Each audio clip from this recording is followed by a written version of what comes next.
I know what everyone's thinking. Where the hell is Ladybug Part 3?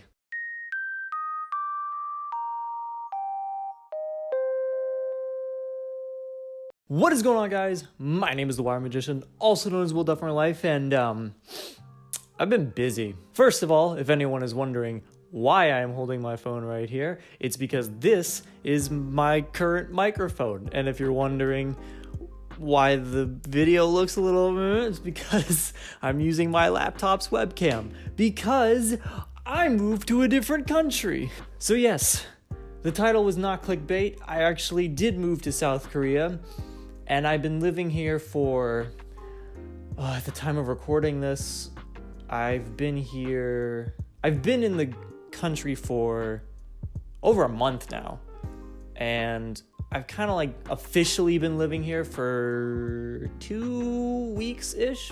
So let's talk about like why this happened, how this happened, and what this means for the channel going forward. And if you're only interested in that, skip to the timestamp on the screen right now.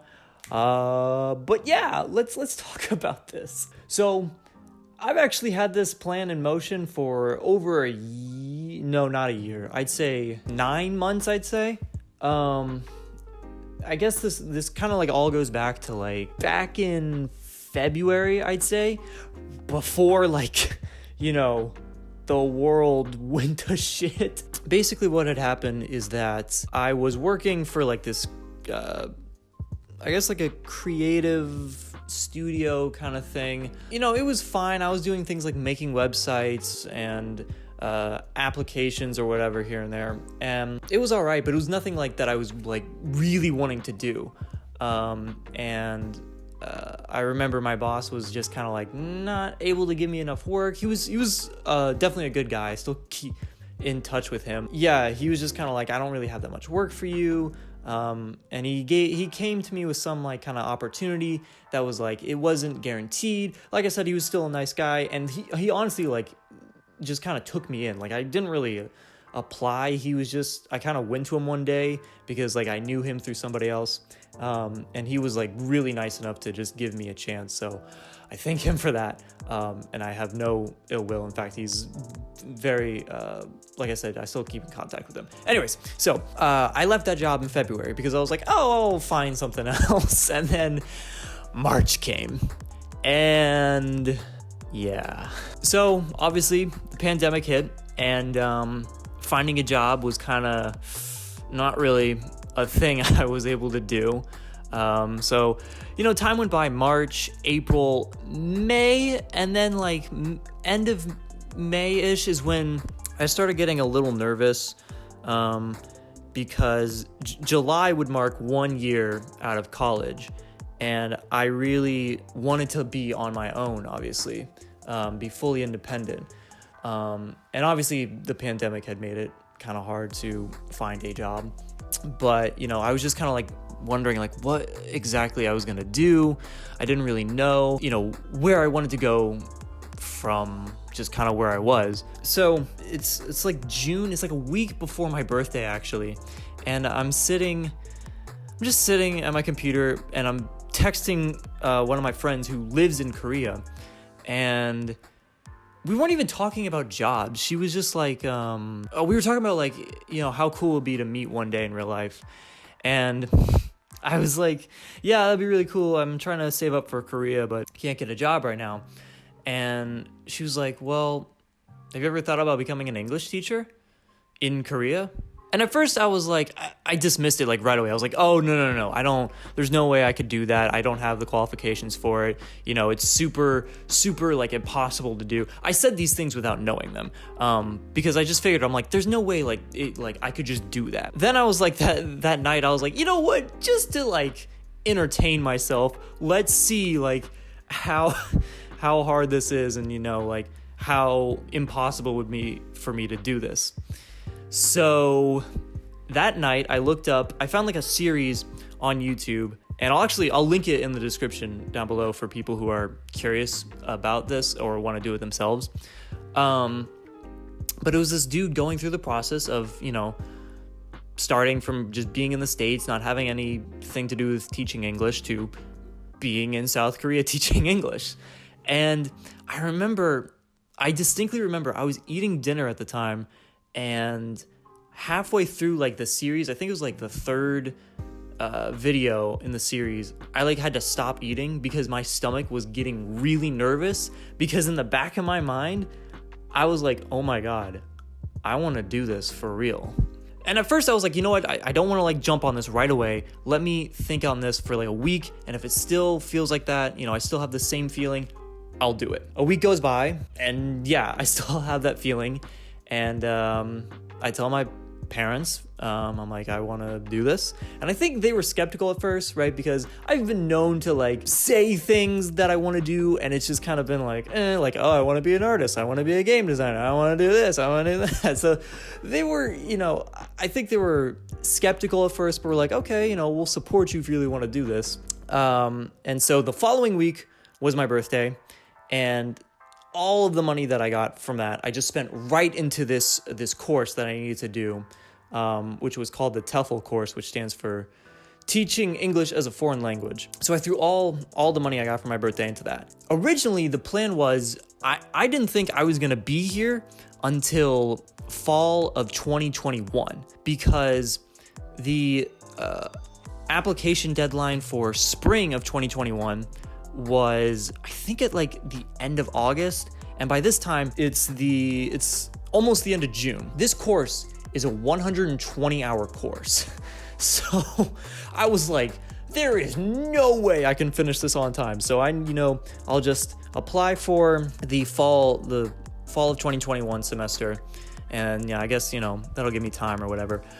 But what happened was, when I sat down to do this course, I was like, I don't think I've been that passionate about something in a long time. Like, I would sit down 8 hours a day. I felt like I was back in school almost. Like, I took hundreds of pages of notes, no lie. And I was just like, I was honestly like having fun with it. And so I finished it within like 3 weeks, which like, and I don't mean to like brag or anything. I'm just like amazed that I was able to do that. Cause like, I'm not someone who usually finishes big stuff like that really quickly, but yeah, I don't know, for some reason, it was like really fun to go through that course. So that's when I realized, I was like, oh, I can actually apply for the spring of 2021. So that's when I realized, like, okay, well, if I'm gonna do this, I don't have like too much time, so I need to start saving up. So first off, I applied. I sent off my initial application, and then from there I was like, okay, I need to make money. And this time I wasn't picky about the job that I got, because before, when I was searching for jobs, it was like, I want to find something that's like, related to what I do, film, creative design, stuff like that, which can be kind of hard to find, especially during a pandemic. But now I was like, I don't care. I will take whatever I want. So the first job I got was at a local pizza shop, just cutting pizzas. That was the first job, and that went all the way to November, I think. I think it was around October when I got the email that said, oh, you passed the first part of the application. Second part is a video interview. And so I did that, and it went pretty well. Like, I honestly, it went better than I thought it would. And obviously in the moment, I walked away being like, oh God, I said the wrong thing. There's no way they're going to take me, blah, blah, blah, blah. But looking back on it, I think it went really well. And then it's November. And now, like, I'm at I'm still working at the pizza place, but they're not really giving me that many hours. And I'm like, I need to make money. So yeah, I kind of left. I kind of started another job at the same time. I technically worked 2 jobs for like a week, but honestly, when I say that, like, the pizza place I was working, maybe, like, I'm not exaggerating, 5 hours a week. Like, it was not, it was pretty much nothing. But so the second job I got was at a GameStop. Yes, GameStop. I worked there before the whole thing happened. Anyways, I got to work Black Friday. That was something. Black Friday, when, the PS5 had just launched. the PS5 and the new Xboxes first came out. That was fun. And I worked in a mall, so it was crowded. I was only a seasonal employee, so I think I was only hired until like a little bit after New Year's, so it wasn't that long of a job. It was like a month, you know. But right before New Year's is when no, it wasn't before New Year's. It was it was actually beginning of November is when I got the email that said, okay, you are in the program. Now, what you need to do is send off all these documents, and if you can send all of them out, then we will send them to schools, and if you get picked by a school, then you're officially in. So I was like, okay, one more round to go. The documents I had to get were pretty simple. Oh, by the way, for people who are wondering, like, you know, if you want to do this or not, there are some obviously qualifications you need. I don't remember all of them, so please, I will put a link in the description to the website that I used. The program I used was called EPIC, by the way, which stands for English Program in Korea. That's not the only way to get to be a teacher in Korea, but it is like definitely the most popular, and it, like, for me, it was very helpful. It helped the process a lot versus going through other like means of going about it. The qualifications that I know of are, 1, you have to have been born and I think lived X amount of years, but I think it's just born. Like I said, do not take any of my words like to be 100% true. Please double check for yourself. But I think the qualifications were, you need to have been born in an English-speaking country, which isn't just America, like Canada, UK, South Africa, and a couple other places as well, I think. There was that. You need to have a bachelor's degree. So yes, go to school. It doesn't need to be in teaching, actually, because any of you who know me know that I got my bachelor's degree in film. That qualified. You just need a bachelor's degree from a accredited university. If you don't have a degree in education, you need like a 120-hour certification in teaching English, which is what I got through that 120-hour course. Or I think it was like 100 hours, but TEFL only offers like 120 hours. So I got 20 extra hours. So, or something like that, I think. I think there are some other qualifications, but those are the main ones that I know about. So obviously the documents I had to get were like copy of my birth certificate, copy of my degree, and copy of my certifications for teaching and all that. So I got all that done and sent it off. There was one document though that took a long time. And that was my FBI background check. So that is exactly what it sounds like. I just had to get a background check done to be like, hey, I am a good person, certified by the FBI. And getting my results was actually really easy. I went to I think it was like a UPS, got fingerprinted really quickly, and I got my results back like same day. The tricky part was getting it apostilled, and probably not a lot of people know what that is. I didn't know what it was until I was applying for this program. An apostille is basically just like, it's like a certification from the government to be like, this document is legit. And I had to get one of those for my degree and my background check. Now, my degree was super easy to get because it was through the state government. And I guess that was just like quicker to get through, but the FBI one had to be at the like federal government. So I sent that document to get apostilled in like October, and they're like, oh, it's gonna take like a couple extra weeks because of the pandemic. And the program I applied for knew this, and they're like, okay, don't worry, we're gonna give you extra time. Don't sweat, just send us like a copy for now. So I did that. And I was like, okay, well, you know, it'll probably arrive by like Christmas or whatever. But, you know, looking back on it, I should have figured that it might have taken a little bit longer because, I don't know if you guys know this. There was this thing that happened in America. It's a very small event. I'm sure like not a lot of you have heard about it. It was called the election of 2020. So there were other documents that were taking priority at that time by the federal government. So yeah, but like I said, my program kind of knew about this. They're like, okay, we realize that people in the States, it's taking a while for them to get their stuff. As long as you can get it to us by, I think it was like right before the end of January, beginning of February, they're like, you'll be good. So December rolls around. It's like a couple days before the new year.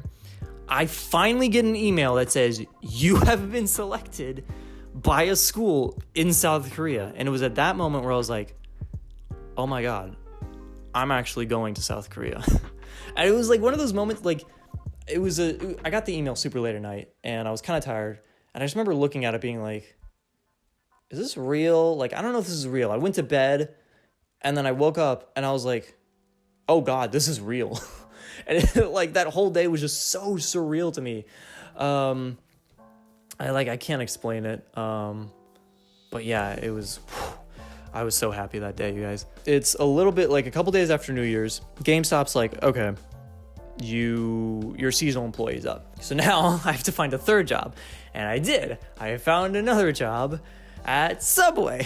So I worked a lot of jobs during the, 6-7 month period. And it was fun. I think in looking back on it, it helped me kind of just, develop, like I'd worked 9 to 5, like retail jobs even before this, but it had been so long. So I think it helped me get back into like dealing with customers, patience, sticking to a schedule, all that stuff that, a typical 9 to 5 will teach you. So anyway, so I worked at Subway. And like that was the last job I worked at because I worked that until like 3 days before I left. And luckily enough, I had enough to pay for my ticket and quarantining, because actually this is something else. South Korea, you may have heard, like South Korea is on top of this thing. One of the things they do is that if you're traveling from another country, it's mandatory for you to quarantine for 2 weeks and get tested for COVID, obviously. And yeah, they make you pay for the cost, which like I get, if you're traveling there and stuff during a pandemic. So I didn't have to pay for the ticket, the quarantine costs, and then like the first month of living before I got my first month paycheck. I was super happy about that. And I finally got that background check. Finally came like 2.5 weeks before I was scheduled to fly out. Finally got it in, like mailed it off to South Korea with like the fastest shipping possible. And I was like, just get that document there. Got it in on time. And then this is the clip of me getting my visa. All right, so it is January 28th. I just got my passport in the mail with the visa. Very exciting. And if I look like I'm a little like nervous, not like woohoo excited, it's because I am, because there's still one thing left I have to do that if like I quote unquote fail, I don't get to go. And that is I needed to get tested for the thing. So I had to get tested for COVID. And the thing is that because like the planes traveling to South Korea require you to have been tested, show a negative COVID test within 72 hours of your departure. So the entire time I'm like, I'm a little scared because like I said, I had worked like these retail jobs where I'm seeing like hundreds of customers per day. So I'm like, oh my God, please don't. So I'm like super nervous about this, but I get my test, comes back negative, super happy. For some reason, didn't film that. I think it was just because I was so stressed that day, waiting to hear back for results, but I got it, was super happy. Finally flew off. And then after long flight, checking through, what's it called? Not visas. Oh my God, what's the word? Customs. Oh my God, why could I not think of that word? Oh my God. Okay, that was, okay. Checking through customs, did all that. I finally got to my quarantine facility, which was like, I think it was an hour, maybe 2 hours away from Seoul. But yeah, here's me in that. All right, so it's been a little while since I last updated you guys. I mean, for you, it's been a second. But anyways, I am currently in South Korea right now, and I'm in, as you can see, a small-ish kind of room. Not really small. It's a dormitory. I'll just take you through it. This is the area where you're supposed to take off your shoes and stuff. I like that. There's a nice little area for it. Here's the bathroom. Light switch. There we go. Sink. Shower. You just shower on the floor or something. And then there's a toilet right there. It seems smaller than it actually is, I feel like. Bunk beds that I don't use, I use for storage. Actual bed that I sleep on. As you can see, I'm very clean right now. What else? Okay, we have 2 desks here that I use for more storage. Other desk that I use, that's lunch. They just gave us lunch. And then the view. It'll focus. There we go. So yeah, I've been in here for, I want to say, like 5 days now, I think. No, 6 days. Either way, I have like maybe about a week and a couple days left until I'm finally out. So I stayed there for 2 weeks, and honestly, before I got there, I was thinking like, oh man, this is gonna be like boring or whatever. I'm not gonna like this. But looking back on it, like that was, not gonna lie, pretty fun. Like, cause I was legally required to stay in my room and do nothing but watch Netflix and eat food. For 2 weeks, it was great. I didn't have any responsibilities except like taking my temperature every day and reporting that. But like that's super easy. So yeah, that was great. Learned a lot of Korean in that time. And yeah, then here's me on my last day of quarantine. All right, so it is the night of the 14th day here. It's my last day in quarantine. Actually, yeah, last day in quarantine, not here. Because then I have 5 more days at orientation, which is going to be here, but I won't be in quarantine, so that's good. But what was funny is they just gave us pizza, like out of nowhere. Like they already gave us dinner, but then they were like, oh yeah, here's pizza. I was like, all right, cool. And then I did a week of orientation after that, where we just kind of learned simple things like, you know, what it's like to teach in South Korea, how to lesson plan, all this different stuff. It was a lot of fun. Got to meet a lot of people that I'm now friends with, so that's cool. And then, you know, we got our placements. And I knew like the district I was going to be in, but not the city. And for anyone wondering, no, it's not Seoul. No, it's not Busan. I did not get placed in those cities. And Busan, you actually need like 50 hours of in real life teaching. So there was no way I was going to get that. Seoul, like everybody wants Seoul. It's really hard to get Seoul. But I got placed in kind of like the middle of the country. For anyone who's curious, the district is called Jeollabuk-do, or Jeollado. And it's like, it's honestly like it's 2 hours away from anything. Like you can travel anywhere in like 2 hours. It's like literally right in the middle of the country. Well, the district is, not my city. My city is more on like the coast.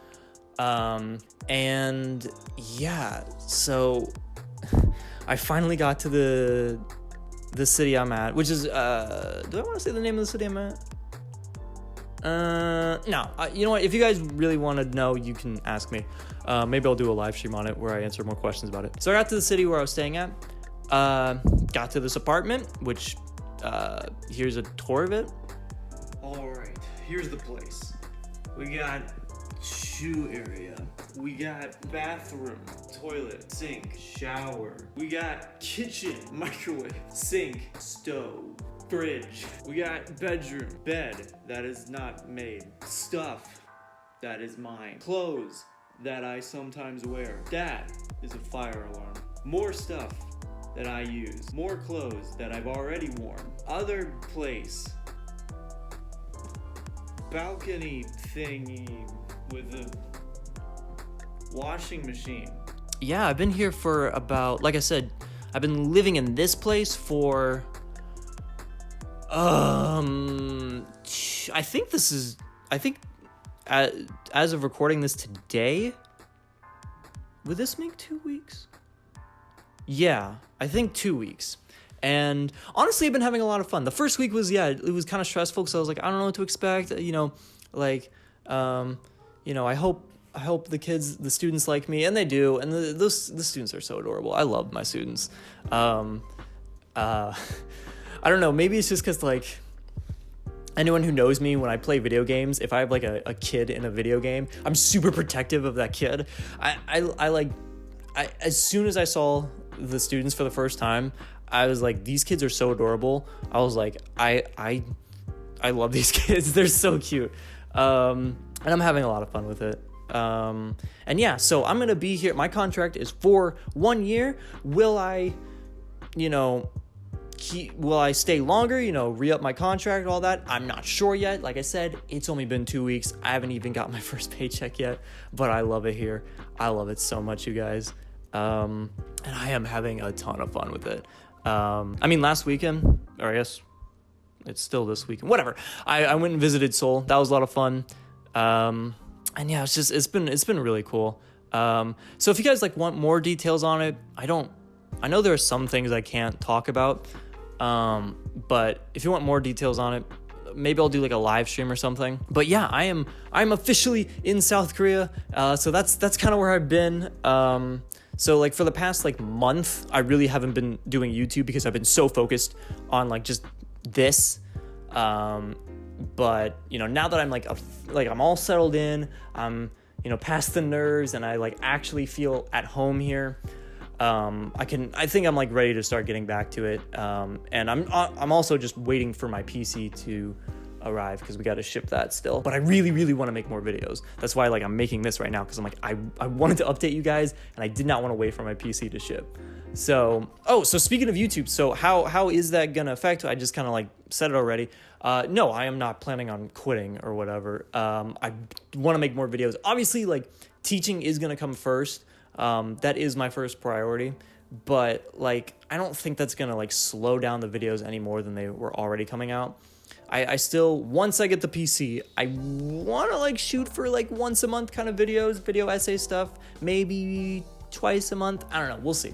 But yeah, no, I'm not going anywhere. And I'll keep you guys updated. I'll probably be posting a lot more on Instagram now. I haven't posted on there for almost a year, actually. But I'll keep you guys updated on there. So if you want, you can follow me. Or don't. Maybe I'll also post on the community tabs. Maybe I'll do some walking around and real life streams or whatever when I get my my official Korean phone number and have data that I can use.